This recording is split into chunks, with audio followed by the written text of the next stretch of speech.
Terkadang ada seorang hamba tanpa sadar mengucapkan satu kalimat. Lihat bahasa Rasul, tidak usah berkalimat-kalimat, satu kalimat saja. Tapi kalimat ini mengandung murka Allah Subhanahu wa taala, seperti orang-orang munafik mengucapkan kalimat ini, mengolok-olok Allah, Rasul dan ayat-ayatnya. Itu sudah memasukkan manusia yang mengucapkannya ke dalam jahanam. Bahkan kalau kalimat itu adalah dilontarkan orang-orang munafik, maka nerakanya bukan neraka yang paling atas, tapi neraka yang paling dalam. Karena neraka itu kan tabaqat, bertingkat. Yang paling atas mereka ahli maksiat dari kalangan orang-orang Islam. Kemudian di bawahnya mereka adalah orang-orang ahli kitab Yahudi dan Nasrani, kafir asli. Kemudian di bawahnya lagi orang-orang murtad. Kemudian yang paling dalam itulah orang-orang munafik. Orang-orang munafik, mereka paling dalam, dikumpulkan dengan orang-orang yang menyekutukan Allah Subhanahu wa taala. Naudzubillah. Makanya Allah mengatakan innal munafiqina fi darkil asfali minan nar. Orang-orang munafik itu diletakkan di inti paling dalam, di ujung yang paling dalam dari neraka, kata Allah.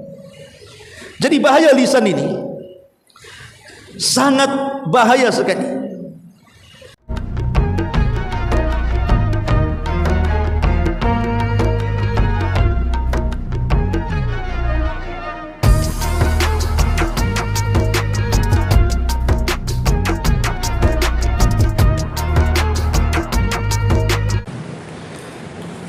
Bismillahirrahmanirrahim. Assalamualaikum warahmatullahi wabarakatuh.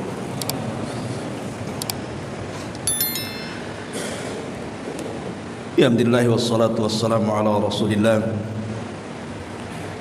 wa ala alihi wa sahbihi wa mawalah wa la hawla wa la quwwata illa billahi wa ba'd. Baik, kita akan lanjutkan kajian kita, masih membahas kitab Tauhid pada bab ke-48 tentang bab man hazala bi syai'in fihi dzikrullahi awil qur'anu awil rasul. Bab tentang orang yang mengolok-olok dengan Allah Subhanahu wa taala dan juga Al-Qur'an ataupun Rasulullah sallallahu alaihi wa ala alihi wasallam.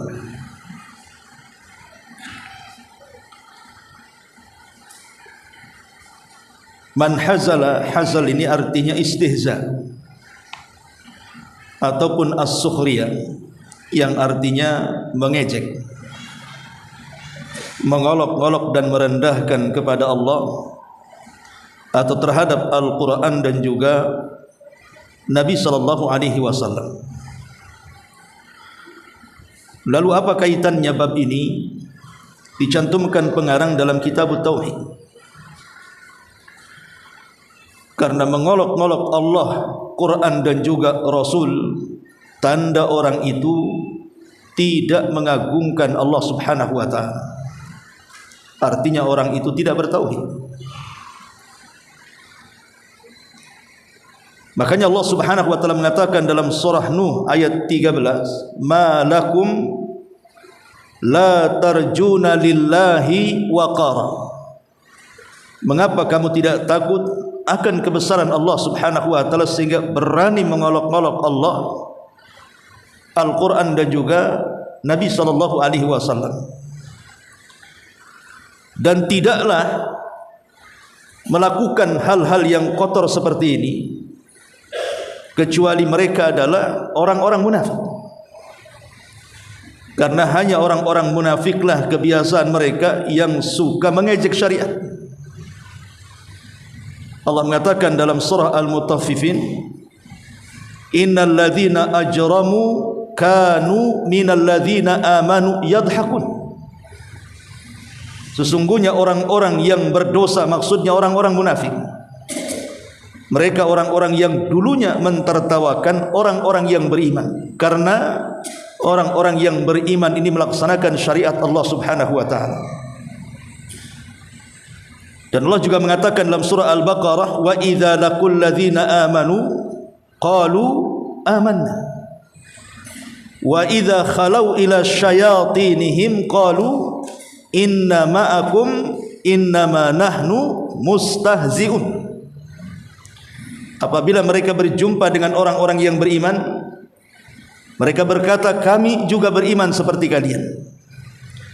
Tapi apabila mereka kembali kepada setan-setan mereka, maksudnya kepada pimpinan-pimpinan munafik mereka, mereka pun berkata, sungguh kami bersama kalian, kami hanya mengolok-olok mereka saja. Perkataan mereka kepada orang yang beriman, kami bersama kalian, itu hanya olok-olokan kami saja. Begitulah orang-orang munafik. Makanya dalam bab ini pengarang ingin menyebutkan tentang bagaimana lancangnya orang-orang munafik terhadap tauhid. Di hati mereka tidak ada pengagungan terhadap Allah Subhanahu wa taala, sehingga mereka berani mengolok-olok Allah, Al-Quran dan juga sunnah Nabi sallallahu alaihi wasallam.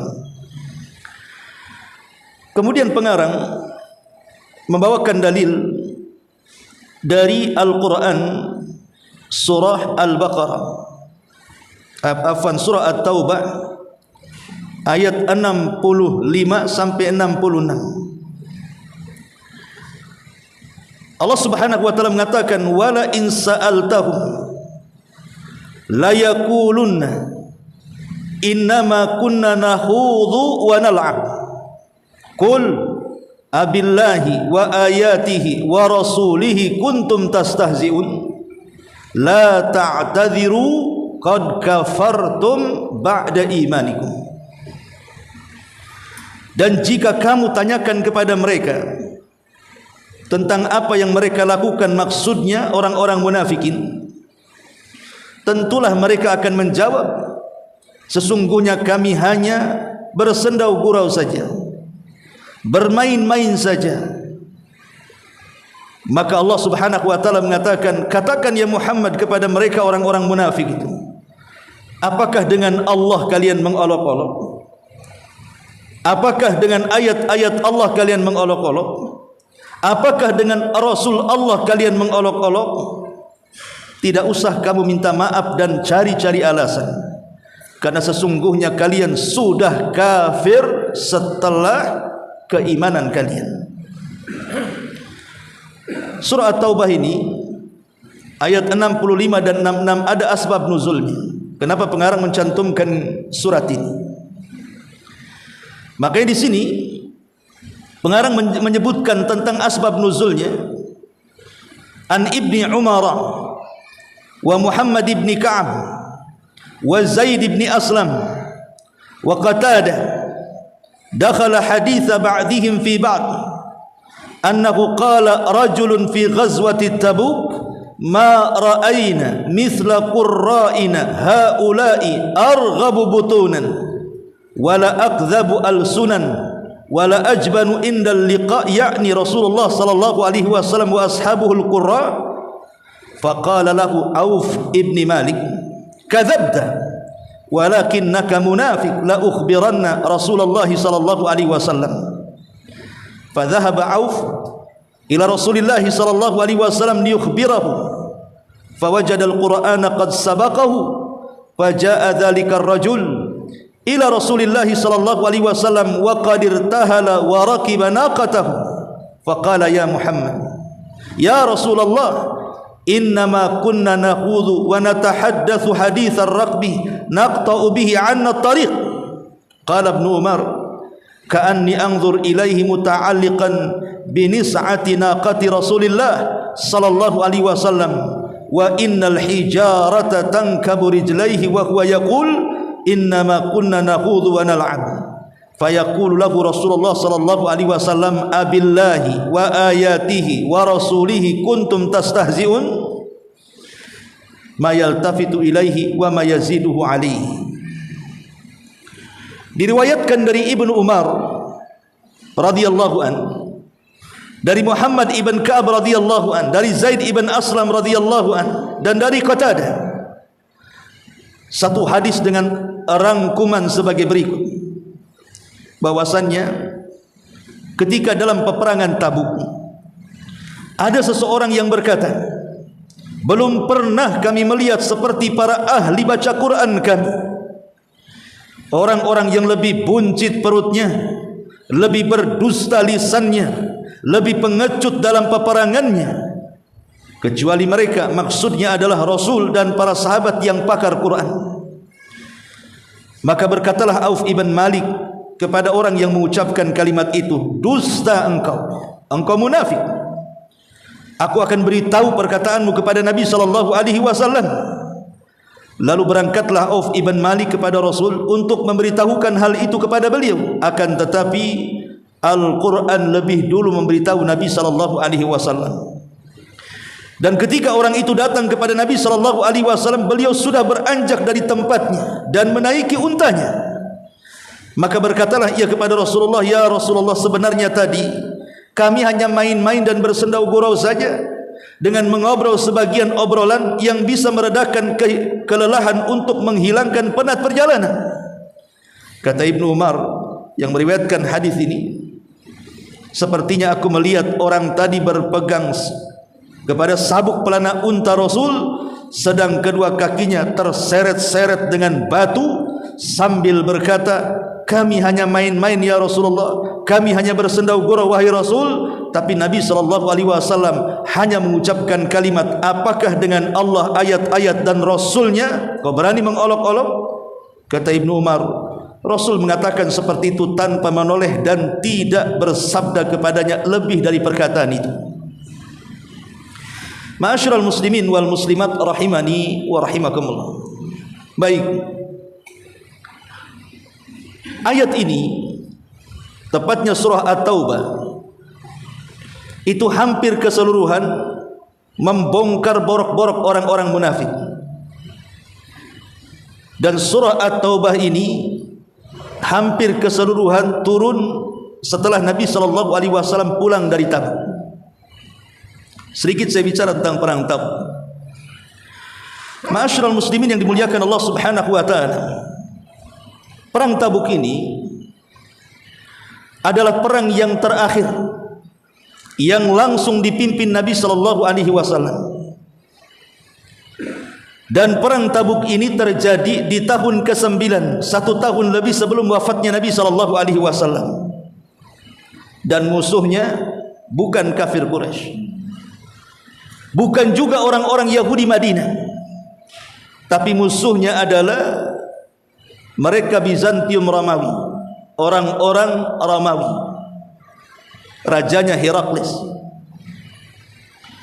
Dan kita tahu bahwa Romawi di zaman itu negara besar, negara adidaya, negara terbesar kedua setelah Persia, dan negara terkuat tentaranya setelah Persia. Mereka mengancam akan menyerbu dan menyerang Nabi SAW. Tapi Nabi tidak takut. Nabi siap menghadapi tentara Romawi, dan Rasul berjanji akan memimpin sendiri dalam peperangan ini, dan meminta kepada seluruh penduduk Madinah yang bisa perang tidak boleh, tidak kecuali harus ikut. Masalahnya, karena dari Madinah ke Tabuk itu cukup jauh, karena akan mendekati Syam. Dan kalau seandainya pasukan berjalan kaki, bisa saja kelelahan di jalan, bisa saja sebelum perang kalah, kan begitu. Hanya bisa menunggang unta dan kuda, kecuali orang-orang yang punya fisik kuat. Sementara karena Nabi SAW mengharuskan semua terlibat, banyak orang-orang ini ingin terlibat, tapi mereka tidak punya dana dan modal untuk berperang. Semangat jihadnya kuat, tapi modalnya kurang. Makanya pasukannya disebut Jaisul Usrah, pasukan yang mengalami kesulitan.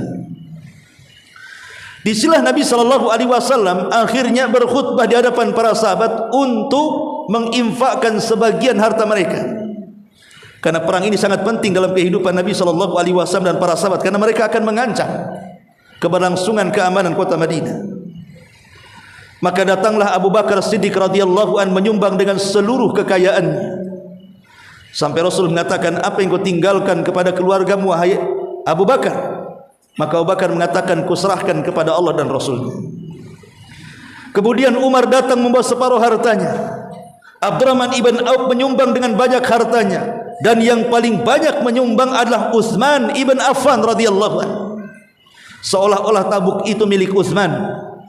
Sampai-sampai Nabi SAW mengatakan setelah Utsman menyumbang harta yang begitu banyak, ma dharraka ya Utsman ma amilta ba'da hadzal yaum. Tidak akan memadaratkan engkau wahai Utsman apa yang kau lakukan setelah hari ini. Engkau menyumbang begitu banyak sekali harta, dan ku janji kalau menang ini perang akan ku kembalikan. Tapi setelah menang perang, Rasul tidak mengembalikan. Utsman menolaknya dan mengatakan, aku sudah menyerahkan kepada Allah dan Rasulnya. Ma'asyiral muslimin yang dimuliakan Allah Subhanahu wa taala, setelah kemudian kiranya cukup dalam perbekalan, maka Nabi SAW dengan pasukannya bergerak dari Madinah ke Tabuk. Dan ketika itu di Madinah tidak ada yang tinggal kecuali 5 manusia. Pertama, Ali bin Abi Thalib radhiyallahu anhu, karena diperintahkan Rasul untuk menjaga keluarganya. Yang kedua, Muhammad ibn Maslamah, karena dia dipercaya oleh Nabi SAW sebagai wali Madinah untuk mengurus pemerintahan kota Madinah seperginya Nabi SAW berperang. Kemudian yang ketiga, sebagian munafik, mereka tak mau berangkat, banyak alasan supaya tidak ikut perang. Kemudian juga yang keempat, ashabul a'dzar, orang-orang yang memang punya uzur untuk tidak berperang, anak-anak, perempuan, orang-orang yang sudah tua renta, sakit, tidak sanggup berperang, mereka tidak mungkin berperang. Dan yang terakhir, al-usat minal mu'minin, mereka bukan munafik, mereka orang-orang yang beriman tapi mereka bermaksiat dan tidak ikut dengan berbagai macam alasan. Inilah 5 kelompok yang tidak ikut perang. Tapi sebagian besar para sahabat Nabi SAW dan sebagian orang munafik yang ingin harta rampasan perang itu berangkat.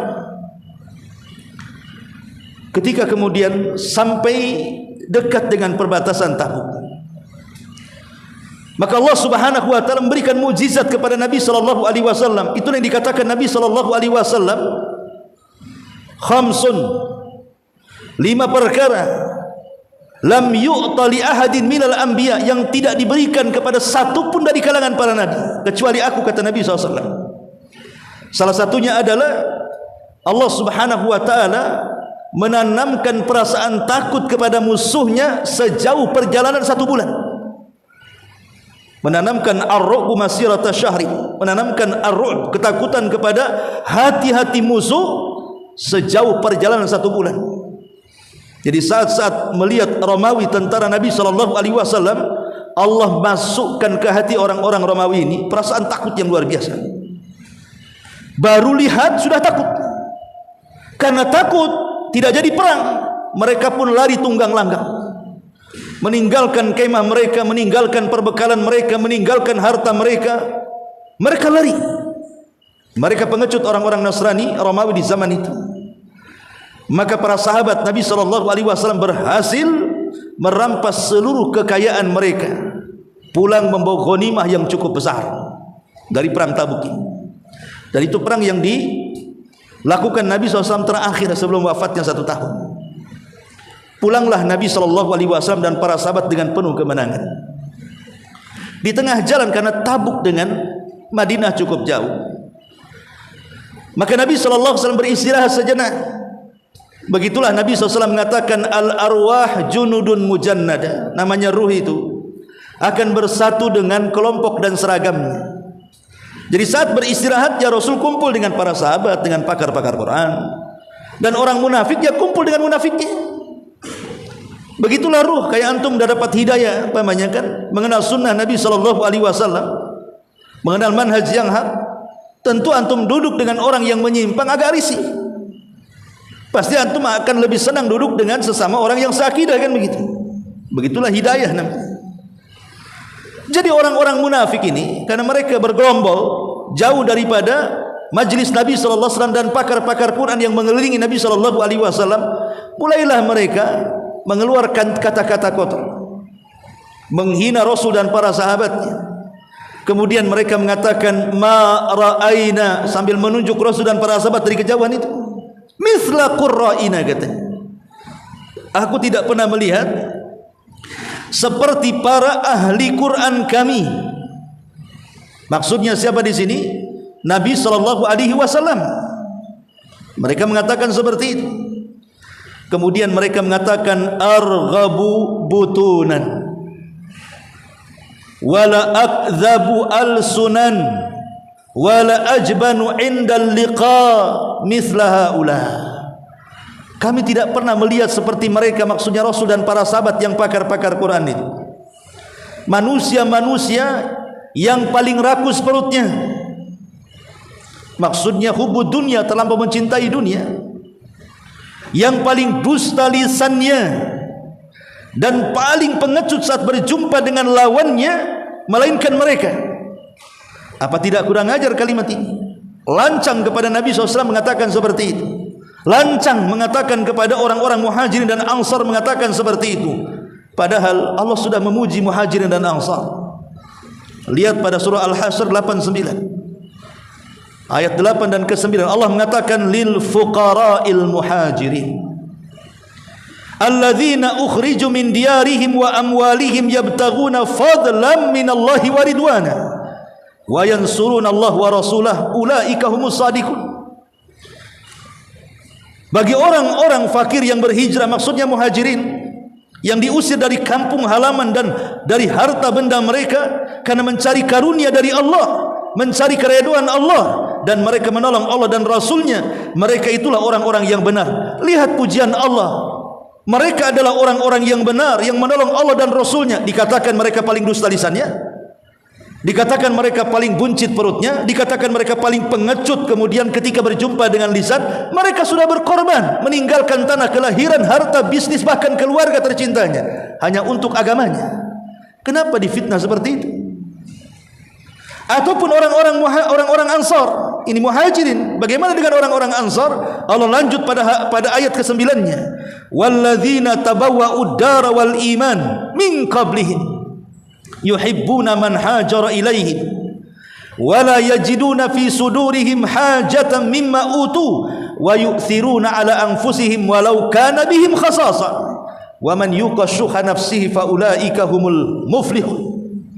Dan orang-orang yang menempati kota Madinah, maksudnya orang-orang Ansar, dan telah beriman sebelum kedatangan mereka muhajirin, mereka orang-orang Ansar ini sangat mencintai orang-orang yang berhijrah kepada mereka, dan mereka tidak menaruh keinginan dalam hati mereka terhadap apa yang diberikan kepada mereka, maksudnya apa yang diberikan kepada muhajirin, dan mereka mengutamakan orang-orang muhajirin atas diri mereka.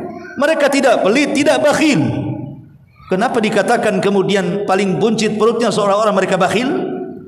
Ini kan kurang ajar, lancang. Kenapa orang-orang Ansar juga terkena fitnah daripada orang-orang munafik?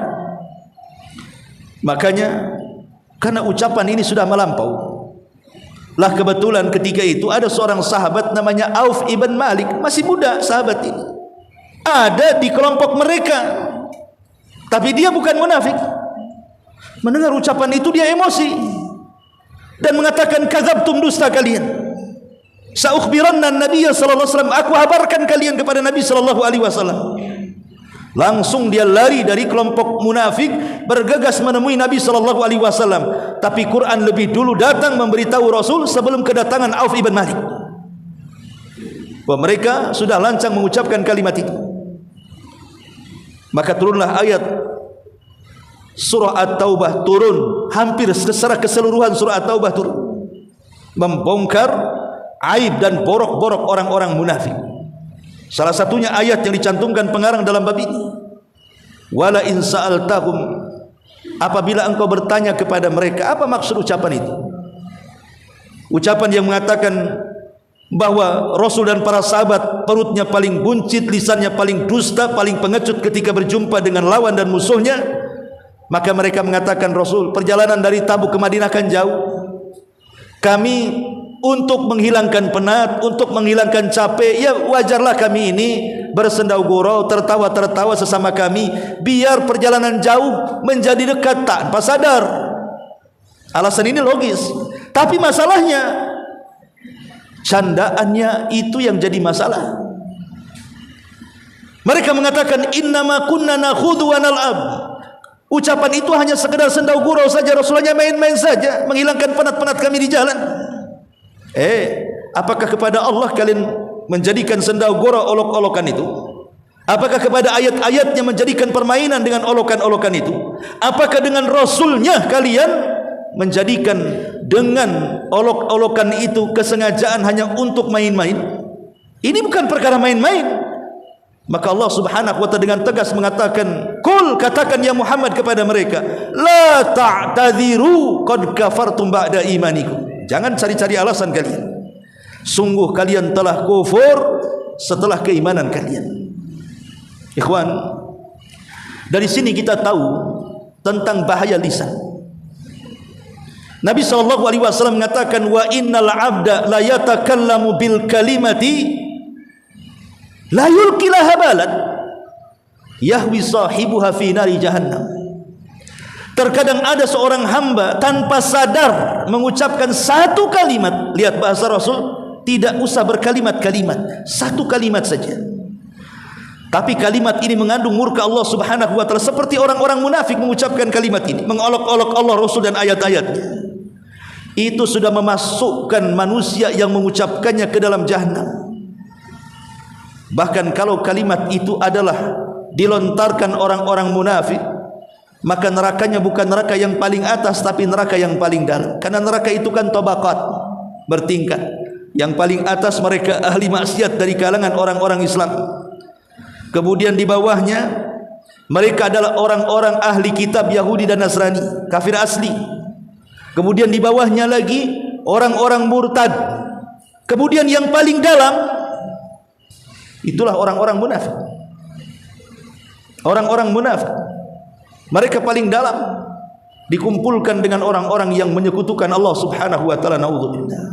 Makanya Allah mengatakan, innal munafiqina fi darkil asfali minan nar.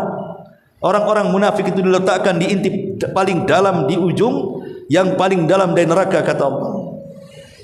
Jadi bahaya lisan ini sangat bahaya sekali.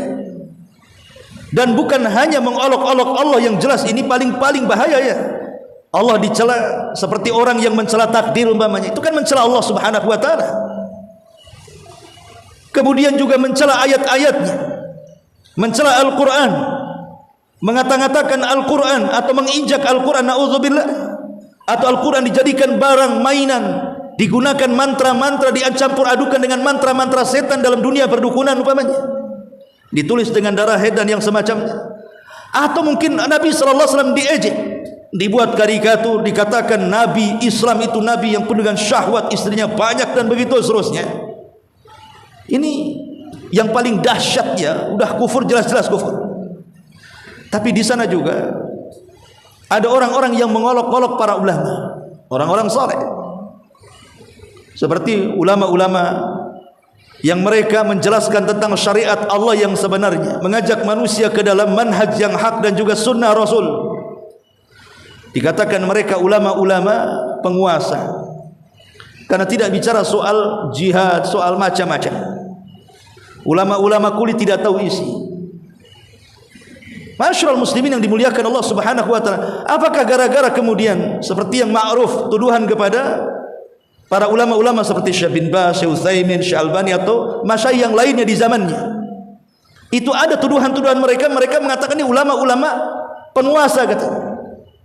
Apakah hanya karena mereka menjelaskan tentang Islam yang sebenarnya, mengembalikan manusia ke jalan yang hak, ke jalan Al-Quran dan Sunnah sesuai dengan pemahaman salaf, dikatakan kemudian mereka para penjilat ulama, para penjilat penguasa? Na'udzubillah. Khatufiddin, muliakan Allah Azza wa Jalla. Memang ulama itu terbagi menjadi tiga. Pertama alim sultan, yang kemudian alim al-millah, yang kemudian yang ketiga alim al-ummah. Alim sultan, ya memang ulama para penjilat penguasa, mereka tidak berani mengatakan yang hak itu hak. Apa yang diminta penguasa untuk memfatwakan walaupun batil, dia akan buat fatwa. Itu yang tidak boleh. Mereka para ulama sultan berfatwa sesuai dengan keinginan penguasa. Tidak berani mengatakan al-haq al-haq, batil-batil. Padahal afdalul jihad, seutama-utama jihad adalah kalimatul haq inda sultanil jair. Kebenaran yang disampaikan kepada para penguasa zalim. Kemudian yang kedua ada alim al-ummah. Dia ceramah sesuai dengan kehendak umat saja. Kira-kira tema yang disukai umat, itulah. Walaupun isinya syirik, isinya bid'ah, isinya mungkar, terserah. Yang penting umat senang. Apa yang umat senangi, saya akan mengikut. Maka ulama seperti ini selamanya tidak akan pernah menyingkap kebenaran dan kebatilan. Karena dia mengikuti gaya ceramah apa yang dikehendaki umat, mengalir begitu saja. Maka yang ketiga inilah maksudnya alim al-millah, betul-betul seorang ulama yang menjelaskan apa yang dikehendaki agama itu sendiri. Kata Al-Quran A, kita katakan A. Kata sunnah A, kita katakan A. Yang hak kita katakan hak, yang batil kita katakan batil. Dan itulah ulama Rabbani.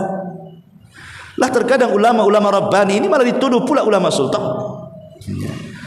Ma'asyiral muslimin yang dimuliakan Allah Subhanahu wa taala, yang ingin saya katakan bahwa faedah daripada bab ini, hati-hati lisan ini. Karena ada ucapan-ucapan yang tidak sadar. Ucapan-ucapan itu adalah bagian daripada ucapan munafik. Ingat, di zaman Nabi, untuk menyingkap siapa munafik itu sangat sulit sekali. Sampai Rasul juga tidak bisa membedakan munafik dan mana sahabat. Karena hampir tidak bisa dibedakan mana munafik, mana sahabat di zaman itu. Kalau bukan karena Allah kemudian membongkar borok mereka, menyebutkan satu persatu nama-namanya. Kemudian Rasul merintahkan Hudzaifah bin Yaman menulis satu-satu dan tidak boleh diceritakan kepada orang. Selamanya Rasul tidak tahu mana satu munafik. Tapi di zaman sekarang, para munafik itu tidak perlu menyembunyikan dirinya. Terang-terangan mereka mengaku Islam, tapi ucapan mereka munafik. Mereka tidak sadar kufur, keluar dari Islam tanpa sadar karena ucapan dan lisan mereka. Seperti apa contohnya? Seperti umpamanya ucapan-ucapan yang menunjukkan kebencian terhadap Islam. Apa itu solat capek-capek saja, jungkir balik 5 waktu, habisin waktu saja. Apa itu haji, habisin harta saja. Apa itu puasa, buat lapar-lapar saja. Apa itu zakat, ngapain zakat, lelah letih saya cari harta, dikeluarkan pula sama orang-orang fakir. Biar mereka kerja. Apa itu janggut? Apa itu cadar? Kayak ninja saja. Apa itu cingkrang? Kayak kebanjiran saja. Apa itu siwak? Itu namanya benci, namanya kawan. Ya. Orang yang seperti ini dia kufur tanpa sadar karena menampakkan kebencian. Makanya Allah Subhanahu wa taala mengatakan dzalika bi annahum karihu ma anzalallah fa ahbata a'malahum, kata Allah. Itu karena mereka sangat membenci apa yang Allah turunkan, maka Allah akan gugurkan semua amal mereka. Maka lisan yang kotor yang keluar menunjukkan kebencian kepada Islam, maka ini kekufuran tanpa sadar. Satu. Yang kedua, orang-orang liberal sering kita dengar mengatakan bahwa kita ini bebas memilih agama. Semua agama toh sama. Mau Islam, mau Nasrani, mau Yahudi, mau Hindu, mau Buddha, mau Konghucu, mau apa saja terserah agamanya. Kita ini bebas memilih agama. Kenapa mesti dibatasi dengan Islam? Bukankah banyak jalan menuju Roma? Banyak jalan menuju sorga dengan berbagai macam agama. Sehingga mereka mengatakan semua agama benar. Padahal Allah Subhanahu wa taala dengan tegas mengatakan inna dina indallahil Islam. Tidak ada agama yang paling diridhai kecuali Islam. Wa man yabtaghi ghairal islami dinan falan yuqbala minhu wa huwa fil akhirati minal khasirin. Siapapun yang mencari agama selain Islam, selain ditolak kata Allah, rugi dia hidupnya. Amilatun nasibah tasla narun hamiyah. Agama selain Islam itu mereka lelah letih beramal, ujung-ujungnya masuk neraka. Karena Rasul mengatakan tidaklah Yahudi dan Nasrani mendengar kedatanganku kemudian mereka tidak beriman kecuali aku pastikan mereka menjadi ashabul jahim. Bagaimana mungkin disamakan agama yang menyembah hanya Allah semata, qul huwallahu ahad, Allahus Samad, lam yalid walam yulad walam yakul lahu kufuwan ahad, dengan agama yang mengatakan Isa Tuhan, Isa anak Tuhan, Isa di antara tiga Tuhan, atau orang yang menyembah Uzair Yahudi dengan mengatakan anak Tuhan, dan begitu seterusnya. Sama? Tidak sama. Bagaimana akan disamakan? Yang satu agamanya tauhid, yang satunya agamanya tidak tauhid. Bagaimana akan disamakan? Makanya orang yang mengatakan bahwa orang itu bebas memilih agama, ini ucapan kufur. Hati-hati, ini orang munafik. Atau mungkin ada sebagian orang liberal mengatakan ada beberapa ayat Quran itu kalau diterapkan di zaman sekarang sudah tidak relevan, tidak cocok.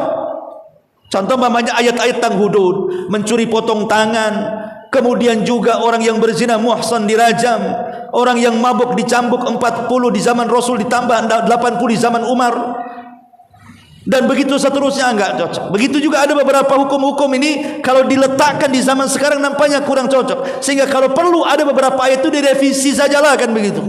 Sebagaimana beberapa hadis itu enggak usahlah dibuang saja, dipakai lafadznya, enggak usah amalkan itu isinya. Lah ini kan kelancangan yang luar biasa, mengatakan bahwa syariat ini tidak relevan. Yang menciptakan kita Allah, yang menurunkan agama juga Allah, baik kitab-kitab dari langit ataupun wahyu-wahyu dalam bentuk sunnah Rasul, itu pun adalah semua dari Allah. Maknanya apa? Allah yang menciptakan kita, Allah yang tahu dengan maslahat kita. Bahkan kita tidak lebih tahu dari maslahat kita sendiri. Yang tahu dengan maslahat kita itu Allah Subhanahu wa taala. Makanya Allah turunkan undang-undang untuk merapikan kehidupan kita. Kalau seandainya kemudian ada beberapa syariat yang tidak relevan di zaman sekarang, seolah-olah kita mengatakan bahwa Muhammad itu hanya diutus bagi bangsa Arab dan tidak berlaku bagi seluruh umat. Makanya hanya cocok di zamannya saja. Dulu zaman unta, sekarang zaman pesawat, beda. Kan salah ikhwan. Kemudian juga ada yang menganggap bahwa hukum selain Allah itu jauh lebih baik dibandingkan hukum Allah. Nah, ini masalah lagi. Kalau seandainya mengatakan bahwa ya saya yakin hukum Quran sudah masih lebih baik, tapi kayaknya kurang layak dan belum mampu diterapkan atau kurang layak diterapkan, mungkin tidak kufur. Tapi kalau terang-terangan mengatakan bahwa hukum selain Allah lebih baik dibanding Quran, kufur. Wa man lam yakum bima anzalallahu fa ulaika humul kafirun. Atau ada sebagian orang yang menghalalkan yang diharamkan atau mengharamkan yang dihalalkan. Ada dua orang nih, satu minum khamar, satu tidak minum khamar. Yang minum khamar klak ditanya, haram khamar? Haram Pak Ustaz, tapi saya pasti pengen minum. Tidak kufur. Yang satu tak minum, ditanya, "Cemana minum khamar?" Ya enggak apa-apa kalau kamu minum khamar, minum aja, saya enggak, katanya. Kufur dia. Bagaimana dia menyuruh orang minum khamar? Padahal khamar itu haram. Walaupun dia tidak minum, kalau dia menghalalkan yang Allah haramkan, kufur dia. Justru yang minum tidak kufur karena dia masih mengatakan khamar haram. Lah menghalalkan yang haram atau sebaliknya, jangan dikatakan kalimat ini. Ini kekufuran. Sudah isya. Ya, jadi ini diantara hal-hal yang perlu antum pahami dari bab ini, bahwa ada kalimat-kalimat itu terkadang tidak menunjukkan seseorang ini mengagungkan Allah Subhanahu wa taala, seperti perkataan orang-orang munafik. Subhanakallah bihamdika asyhadu an la ilaha illa anta astaghfiruka wa atubu ilaik. Allahu ta'ala alam. Assalamualaikum warahmatullahi wabarakatuh.